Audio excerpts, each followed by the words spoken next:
Good day everyone. Today, we are going to solve quadratic equation by extracting the square root.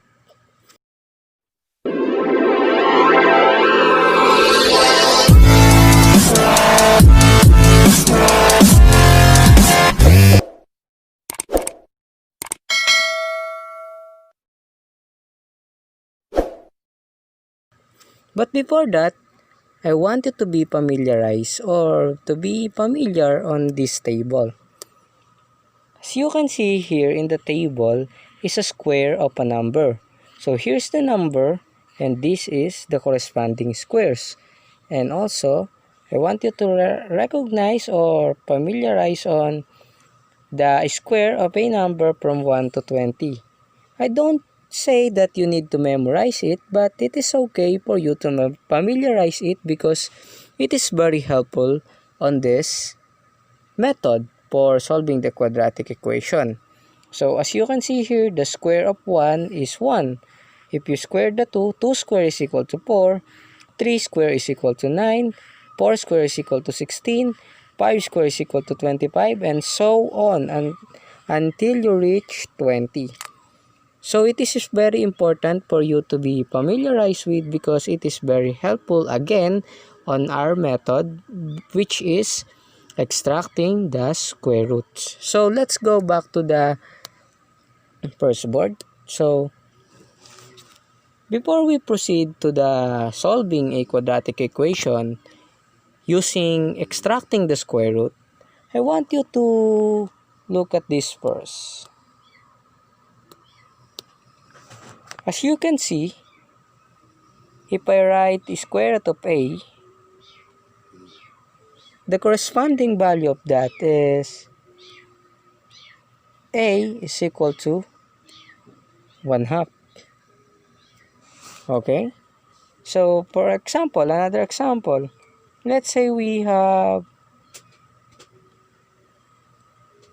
a squared, square root of a squared. The corresponding value of square root of a squared is a squared raised to 1/2. So if we multiply 2 times 1/2, exponent rule, so we have 1. So we have a raised to 1 or equal to a. So let's try another example. Let's say we have square root of x squared. So again, we have x squared raised to 1/2 is equal to x raised to 1 or simply x. So that's the relationship between the square root sign and the exponent.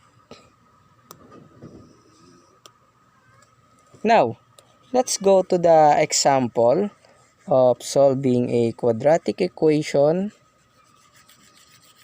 by extracting the square root.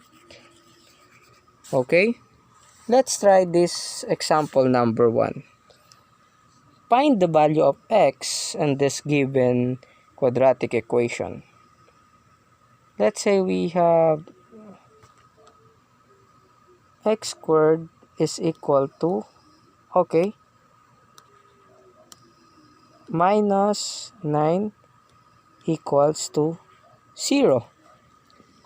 In order for us to solve the value of x here, we just need to first isolate the equation. So how are we going to isolate the equation? So we need to have this x squared transpose 9 on the other side. So we have 9. The next thing we need to do, since our method is extracting the square root, we need to extract the square root of both sides. So we have square root of x squared and square root of 9. Again, the square root of x squared is x. Then, the square root of 9 based on the table, as you see earlier, is positive or negative 3. So that's the value of Rx. Gets? So let's try another example.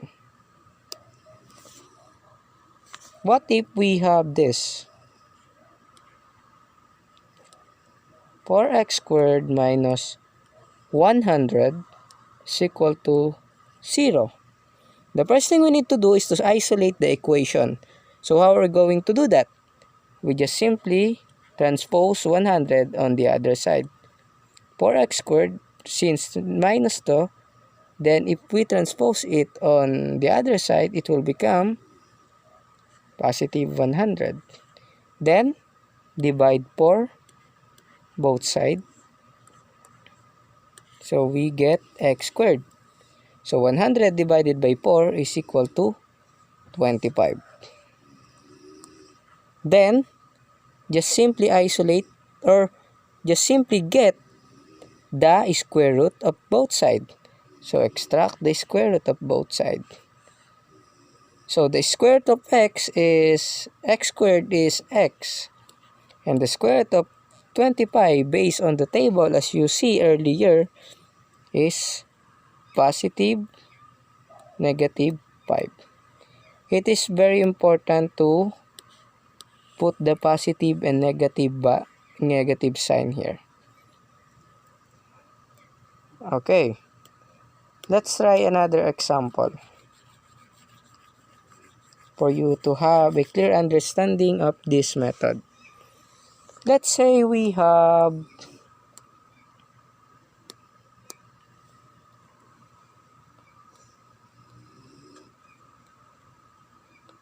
4x squared minus 225 is equal to 0. First, isolate the equation.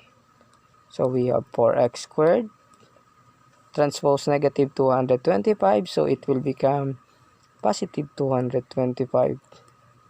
Then, divide both sides by 4.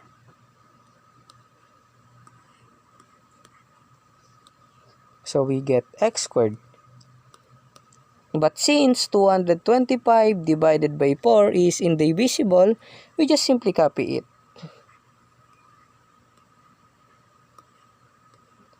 And if we are going back to the table earlier, you can see that 225 is a square of 15. So 225 is a perfect square. So we can extract the square root of the problem. So let's go back here. Let's extract the square root of both sides. So the square root of x squared is x equals the square root of 225 based on the table is positive or negative 15, and the square root of 4 is 2. So that is our answer. Clear? Understand? And for you to totally understand it, let's try another example.